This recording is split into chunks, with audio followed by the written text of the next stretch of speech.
وَلَكُمْ فِي الْأَرْضِ مُسْتَقَرٌ. And in the earth there will be a temporary place of rest for you. There's muqam and mustaqar. Mustaqar is a place you take tranquility in and you find stop in and you find coolness in for a limited period of time. So Allah says the station of the earth is going to be temporary. وَمَتَاعٌ إِلَى حِينٍ. And utilities until a given time. The very powerful word Allah used for dunya here, mata'.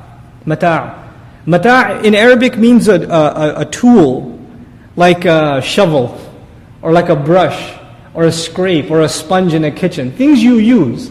But mata' by definition is something you use, but you don't enjoy. It's not something meant to be enjoyed, it's something meant to be used. I don't think anybody enjoys a shovel, unless they're really into digging or something. It's not a normal thing to enjoy. Nobody enjoys, things like a screwdriver or things like that, tools. Al-Asma'i rahimahullah wanted to do research on this one word, mata', because it's used so many times in Qur'an. And the way he used to do research, he used to go to the Arab Bedouin deserts to try to find people that are using that word without asking them. So he wanted to see the word being used in its natural context.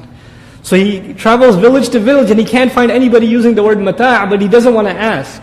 Because if he asks, according to him, he'll get an artificial definition. But if he just hears it being used naturally, he'll get the genuine definition, right? So he's waiting for him to hear this word. I mean, imagine the kind of pain that takes to find a word being used, just run into it. So he's exhausted, he sits at the bank of this pond, and this little girl is scrubbing, her dishes. She's scrubbing it, and her pet goat comes, and it grabs the brush and runs away with the brush. So the girl starts crying and says, أَخَذَ مَتَاعِي. That the goat took my brush away. And she called the brush, the tool, a mata'. And he put that in his notes, on his commentary on the word mata'. It's something you use, but it's not something to enjoy. And Allah says, in this earth, you're going to be here for a little while you'll have a lot of things to use. But don't get caught up in them. They're supposed to be things that are in your hand, not in your heart. And this is something very important. For a lot of people, they have no dunya in their hand, but the entire dunya is inside their heart.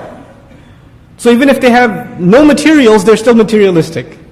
And on the other hand, you can have a person who has all the wealth in the world, but the wealth is in their hand.